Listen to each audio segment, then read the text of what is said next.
And this is Simon Pride back in the studio then, where we would like your reaction after tonight's win for Newcastle. 2-0 at Old Trafford, only their second win there in the Premier League. And it's been an evening which has only got better in terms of the other results as well. So while Ando collects his thoughts, I'll go back to him in a moment. And while you send in your messages on 08000 321 333 on WhatsApp, 81333 on text, I will tell you what has been happening elsewhere in the Premier League. Only another two games have taken place. Villa 2, Brighton 2. Ollie Watkins and Matt Rodgers for Aston Villa. Simon Adingra had put Brighton ahead, but then they had to come from behind to equalise. Tariq Lamptey with 9 minutes remaining. 2-2 at Villa Park. But how about this one at Portman Road? Ipswich Town 2, Chelsea 0. And Liam Delap scored from the penalty spot after just 12 minutes. And then Omari Hutchinson on 53. 2-0 to Ipswich. It finished. Ipswich, a place, of course, where Newcastle went and scored 4, as Razor was mentioning just a few moments ago. But Chelsea, the team above Newcastle in the table, have been beaten there by 2-0 this evening. So Newcastle, as things stand this evening, are in 5th place in the Premier League, 32 points from their 19 games, just 3 points behind Chelsea, who've also played 19. I'll discuss that league table with Ando shortly as well. Just one other result to bring you. Not much action elsewhere, but in League 2, AFC Wimbledon have beaten Gillingham by 1-0. And we'll get a bit more detail on Dunstan's win in the Northern Premier League East Division over Ashington, a 1-0 win for them. We'll get a few more details on that a little bit later on. And we're also keeping an eye on the darts this evening at Ali Pali. We've had a couple of North East players go through today already to the quarterfinals in Callan Ridds and Chris Dobie, both from Bedlington. Well, Newcastle's Ryan Joyce is now in action. He's up against Luke Littler, and Littler took the first set pretty quickly, it has to be said, but Joyce has at least won the first leg of the second set, and it is the first to 4 sets, so we'll keep an eye on that match as we discuss tonight's football. And Ando, at half-time we were talking about how Newcastle just needed to keep doing what they were doing. Well, things tailed off a bit in the second half, obviously, but Manchester United, they never really looked like getting back into the game, and it was probably, you could say, I guess, decent game management from Newcastle, even though you'd have liked to see a goal or two more. Yeah, look, the second half was all about seeing it through. You know, there was no need to go chasing the game. You're 2-0 up away from home at Old Trafford, somewhere where you don't get anything so often, and we've come here tonight with 2-0 up at half time.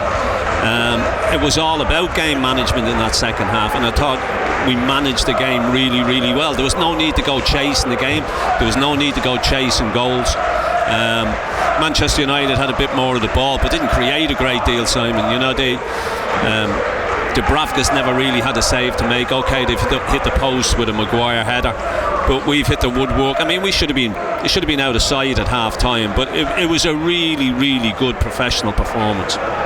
Your man Isak, he's edged ahead of the big man from Forest now, hasn't he? So he's snuck ahead. 12-11 it is now in terms of the Premier League goal tally. So our little bet, you're looking good. I mean, he was once again a thorn in his opponent's side, wasn't he? He could have scored more.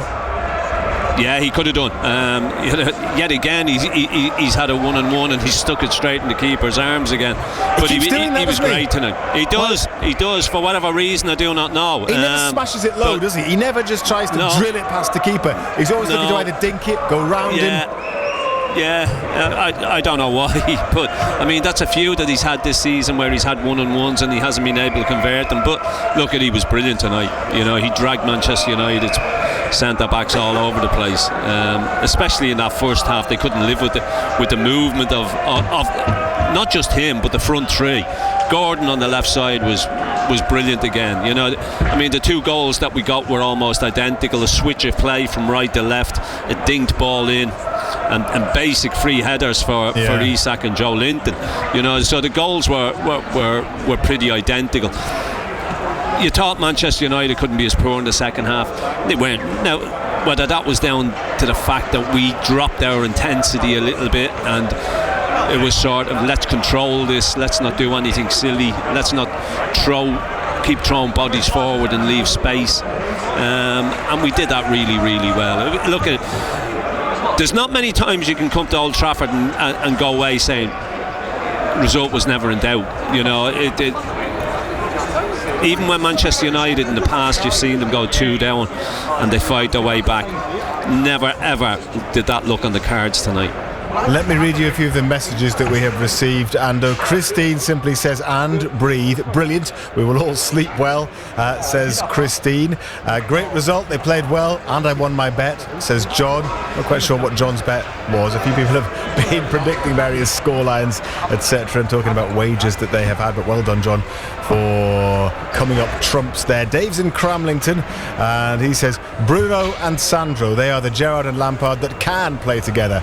Brilliant performance. Fantastic Christmas period, says Dave. And again, yeah, those two, Bruno and Sandro Tonali, and they combined well. Yeah, I mean, look, they ran that midfield. This is something we spoke about in Total Sport. I said that Manchester United didn't have the legs in midfield and wouldn't be able to cope, and that's exactly the way the game turned out. They just had no legs in there whatsoever. They couldn't get close. They couldn't run. You know, it was all one-way traffic, especially in that first half. It was a total domination. You know, Manchester United were totally outplayed in that first half. Tonali just balls like on a piece of string to him. You know, he just sees things. He passes it nice and simple. Guimaraes playing in that more forward role, looks a better player in those areas. You know, because when he played in that defensive role, when he had his pocket pinched as he does at times, it was causing us problems. It was putting us under pressure. But when he's having this pinch now, it's 10 yards outside the opposition's penalty area, so it gives you plenty of time to reset. So all in all, it's a combination that's working really, really well, and long may that continue. We're on air till 10:30 this evening on BBC Radio Newcastle, reflecting on Newcastle's 2-0 win. Probably time to take a couple of calls as well. 0800 234 6565. And in fact, we do have Adrian on the line. Hello, Adrian. Hi lads, hi Andor. Adrian, how are you? You've the sort of the Guinness problem out in your local then, Andor, because I bet you could do a couple after that game. Well, brilliant. I won't get any tonight. Be a late night home. They won't sneak you in the back door, Andor, when you get back from the tomorrow night. No, definitely not. What did you make of that then? Hey, clean sheet. I was trying to get on before the game just to say what we need is a clean sheet again tonight. Clean sheet, and we got it. Absolutely delighted. Dominate. They didn't lay a glove on us. No. We just blew them away in the first half, and you know I came on after the West Ham game. I was so disappointed because we could have gone fifth after that game, and we just couldn't get it together. We couldn't pull it out. And today we've done it. We've actually, you know, we've built on previous performances, and it's all. I think it is down to the midfield. Like, I think we just ruled that midfield with them three in there. You know, Linton, Bruno, and Tonali. They're just brilliant. And he's up front. I mean, he's like a bullet when he gets them ball at his feet. He goes in turbo mode. His feet just go, and he's unstoppable in the box. You know, he should have had another 2 man today, but brilliant, absolutely great. So you need to be drinking again tomorrow, Andrew. Oh, I don't know about that. If you know there's any available, yeah. But look, it was. I never had any doubts about coming here tonight. You know, I haven't seen Manchester United. Aye, yeah, they were poor. And I never. In previous times coming here, you always feared the worst. You always thought, you can get away with anything, all well and good. But tonight, I never thought. I just thought Manchester United were, and especially in that first half, they were absolutely you feel sorry for their manager coming into that team, man. I don't know how much money you'll have to spend, but I mean, they've been saying on the radio that that's the worst team since they went down last, since they got relegated last. Yeah. You know? I mean, they got relegated. 7 points off the drop. 7 points off the drop now. Yeah, I mean, what was it, 74 when they went down? But look at, I mean, the recruitment's been absolutely atrocious. The boys, Xerxes, they took him off after half an hour. They spent big money on him. He was atrocious. They've got no Did he deserve legs to be in taken off, though? I midfield. mean, a few people are giving the was Man United fans a bit of stick for booing him so much. I mean, he was trying, wasn't he? He just clearly had a bad game, but being hauled off after half an hour and then to get the reception that he did from the fans. Because of him. I mean, they didn't go 2-0 down because of him. No. They went 2-0 down because they haven't. I mean, they're still playing Eriksen and and Casemiro. I mean, Casemiro. He's got no legs. No. Him and Eriksen just couldn't run in there. Xerxes played in a 10-yard patch. He never moved over a 10-yard patch all that first half. But in fairness to their manager, he could have took any of them off because they were all awful. What are we going to do about Shaw the next game? Then will we bring Kelly in? Do you think? Or are we going to just swap? Yeah, so he's suspended, isn't he? So it's an interesting one, isn't it? Because I mean, obviously Botman's played that reserve game. Would he be tempted to play Botman? Would wonder. Would he come back in? I don't know. It'd be an interesting one. Be good to see it. Anyway, have a great New Year, lads. Thanks ever so much for your programme. Programme's brilliant. Love it. Thanks, Adrian. Have a great 2025. Cheers, Adrian. Yeah, all the best. You too, and we'll speak to you soon. And you too. Take it easy. Cheers now. Bye-bye. Be quick and try and get on 0800 234 6565. We're on till 10:30. And Ryan Joyce has won the second set against Luke Little, a one set all in the darts, first to four, placing the World Championship quarterfinals at stake.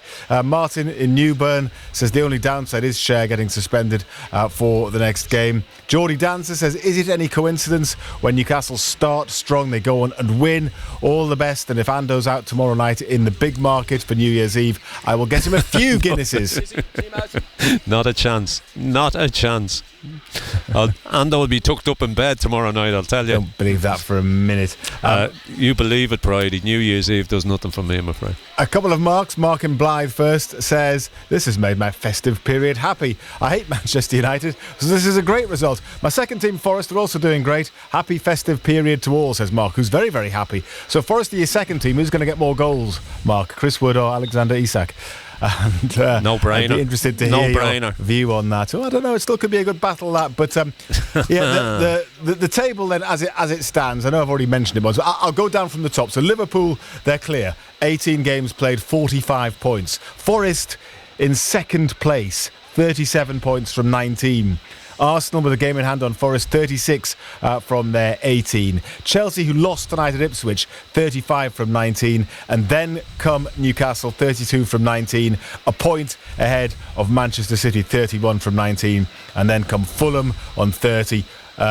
Bournemouth on 30, Fulham on 29, and Aston Villa also on 29. Looking up from the bottom, Southampton are adrift, just 6 points on for a record low tally perhaps from their 19 games. Leicester have 14 points from 19.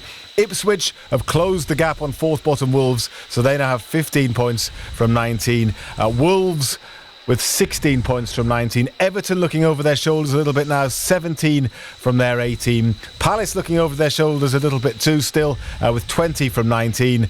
And then Manchester United, 22 from their 19. They've lost 9 games now this season, a goal difference of -5. It's an unfamiliar position for them.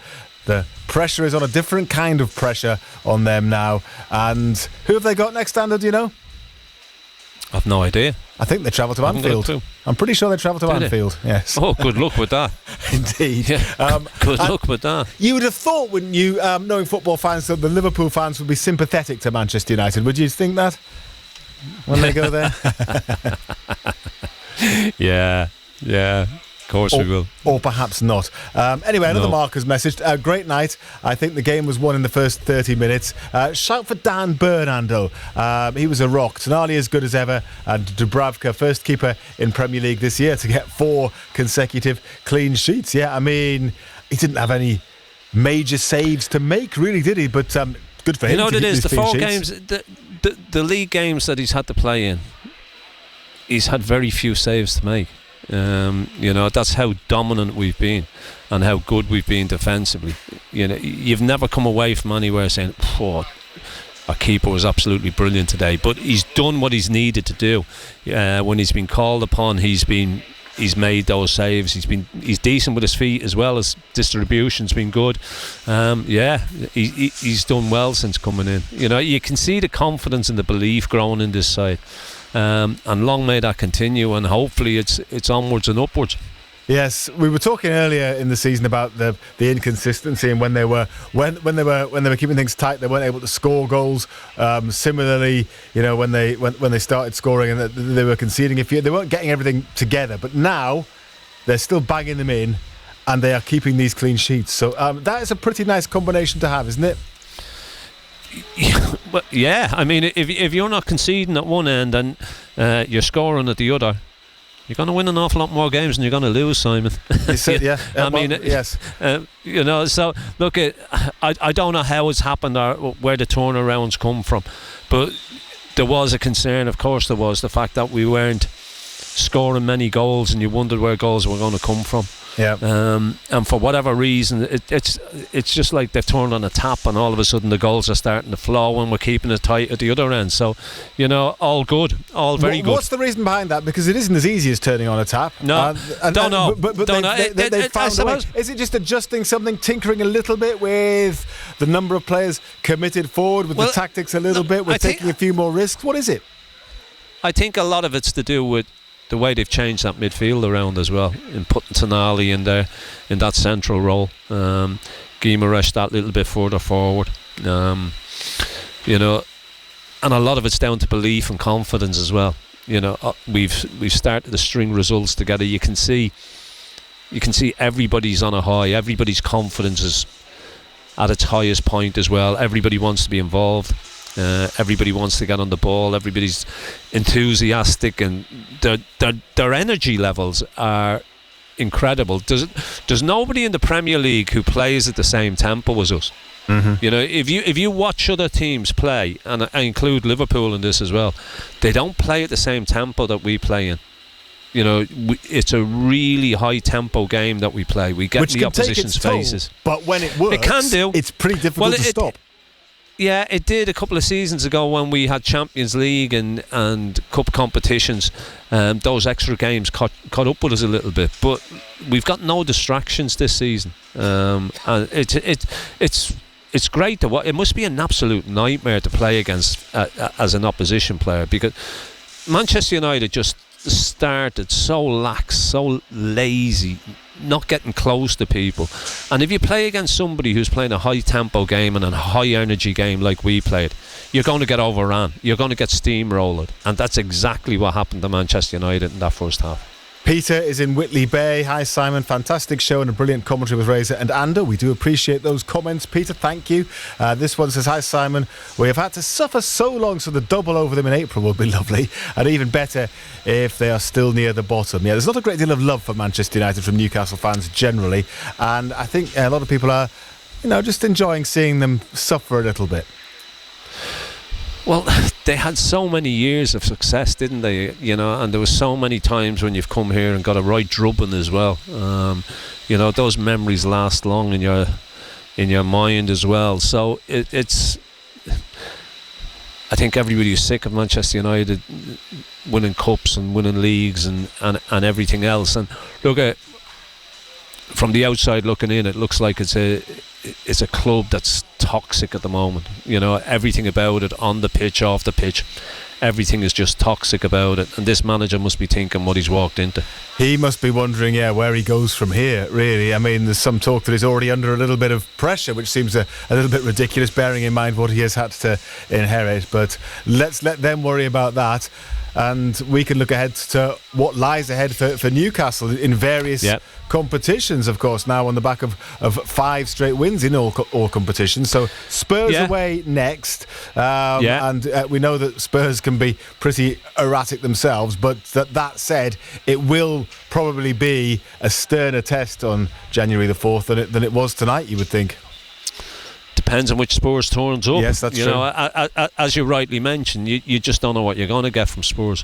On their day, they can be exceptional, but they've got a lot of problems, injury problems, especially from a defensive point of view, which is good for us. But it just depends on which Spurs turn up. But saying that, if we perform to the levels that we're performing at this moment in time, you'd fancy us against anybody. You really would, you know. And if we start with the same tempo and play with the same desire and same energy levels, you'd fancy us getting something at Spurs. And then obviously you've got that first leg of that cup game at Arsenal then on the Tuesday night, you know. So the games are coming thick and fast. But look, as a player, they must be savouring these games. They must be so looking forward to them, because everybody's playing so well. You know, they're playing well individually, and as a collective unit they've been brilliant as well. So games just can't come fast enough for these boys at the moment. They'll be thinking, bring on Spurs. Obviously there will have to be a change with Cher suspended. One player who is certain to be in action against Spurs, you would imagine, bearing in mind the form that he is in, is one of the goal scorers tonight. Not Isak, but the other one. Joe Linton, the Brazilian, has been chatting to Razor after the game. How good was that tonight? Yeah, amazing. Great feeling. I think we started the game really well. Playing well, create chance and score goals. I think we could score more in the first half. And in the second, we tried to score, but it was taken better, and we had to defend well, and what we did, and 3 points. In the first half, when you're playing so well, creating so many chances, scoring goals, how nice is it to be a part of that? How enjoyable is it? Yeah, it's nice to be part. It's nice to see. It's nice to watch the team play at the moment with high confidence. But we know we have to keep our feet on the ground, be humble, keep working hard, because the confidence is here and we have to protect it and keep going. What do you remember about your goal that made it 2-0? I just see Anton Gordon receive the ball, and I try to be in the box. I've been asked a lot for myself to be in the box, because I know if I'm there I will have a chance to score, and being more inside the box, and just to see the space and just see the ball come in and head the ball. And one more question from me. Newcastle haven't won at Old Trafford many times. How happy are you to give the supporters who made so much noise tonight a really special evening and something that they will always remember with this performance and result? Very happy. It's been a long time that we didn't win here in the Premier League, and we want to change it, and we did it tonight. And yes, for the fans to finish the year in a high as well, and now it's just focus on the next game. Joe Linton speaking to Razor. Good to hear from the Brazilian. Obviously very happy. It'll be a very happy dressing room, Ando. And Joe Linton, got a goal. It was a little bit kind of off his shoulder, off the defender a bit as well. Doesn't really matter. What did you make of the way that he played tonight? Yeah, he was his usual self, busy, putting himself about, you know, a big physical presence in there. You know, it's a midfield three that's working well at this moment in time. But look, you know Joe Linton's strength. It's all about his physical presence. It's all about, you know, he stops the opposition from getting into any sort of flow. Manchester United didn't get into any flow at all, but you know, he still went and he did his job.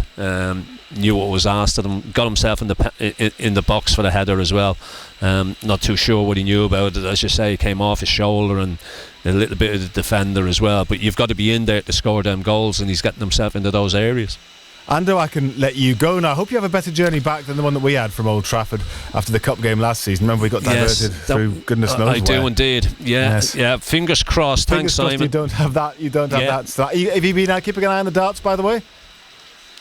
He's getting beaten 2-1 now, isn't he? He is getting. Well, you are keeping an eye on the darts. Yeah, Ryan Joyce 2 sets to 1 down. He's taking the first leg of the fourth, though. So we'll see how things go. He's giving Luke Littler, he's giving him a few things to think about. So I'll keep an eye on that, and you can head home. Okay. Happy New Year to you. Have a good one. Happy New Year, Ando. Yes, and we'll see you again on the show on Friday. You'll be on Total Sport. You will indeed. Yeah. Hopefully. Yeah. Okay. Enjoy your New Year's Eve, whatever you get up to. Thank you. He says it'll be a quiet one, but I'm not sure necessarily that I believe. Actually, I do. So that's Ando alongside Razor this evening for the commentary. Of course, Razor will also be speaking to Eddie Howe. We're not going to get to hear that tonight, I don't think. However, you will be able to hear tomorrow morning when you wake up as part of our news bulletins what Eddie Howe has had to say, and more on Total Sport as well when we come back later this week. I did promise you a few more details and a little bit of reaction from our featured non-league match tonight in the Northern Premier League League East Division. It finished Ashington 0, Dunstan 1, so kind of going with form there. And BBC Radio Newcastle's Paul Dixon was there. It was a goal on 37 minutes by Sado Jarlo. That was the difference between the two teams. I've got the Dunstan manager, John MacDonald, with me here. John, hard-fought game, but you'll be delighted to get the 3 points. Yeah, again, Dicker, the conditions were really difficult to play football in tonight, and I actually thought we were better against the wind in the first half. I thought our first half performance was excellent. I thought the goal that we scored was one of the best work goals we've scored this season. We're from left to right across the pitch, and a great cross from Robbo and Sado's gambled at the front post. Second half we had the wind and the ball was off the pitch. It was a really scrappy affair in the second half, but to come here after winning on Boxing Day and keep a clean sheet and get 3 points, I'm over the moon. It's a difficult place to come when it is windy. I've been here many times and it swirls all over the place. So you're right, to get the ball down and to get one goal at least, it's a bonus.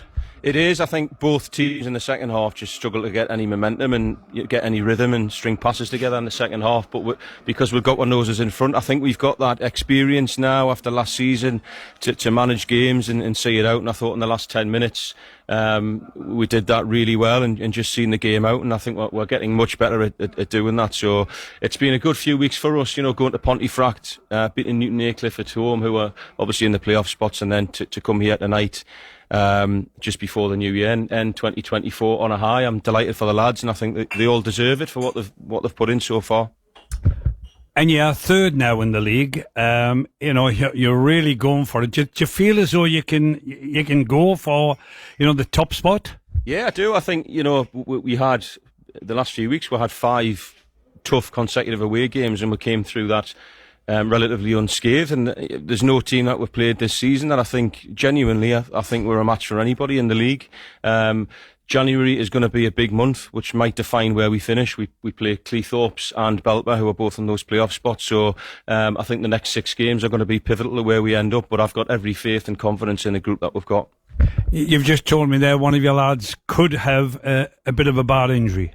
Yeah, Robbo's just literally 5 minutes before the end, which just looked like an innocuous tackle on the touchline, and he's just took an impact on the inside of his knee. So we'll obviously know more when the swelling goes down in 48 hours. But he's been magnificent for the club this season and last season. I think he scored 15 goals last season. So we'll have to assess it, and fingers crossed, because he's a top lad and he's a real good player for us.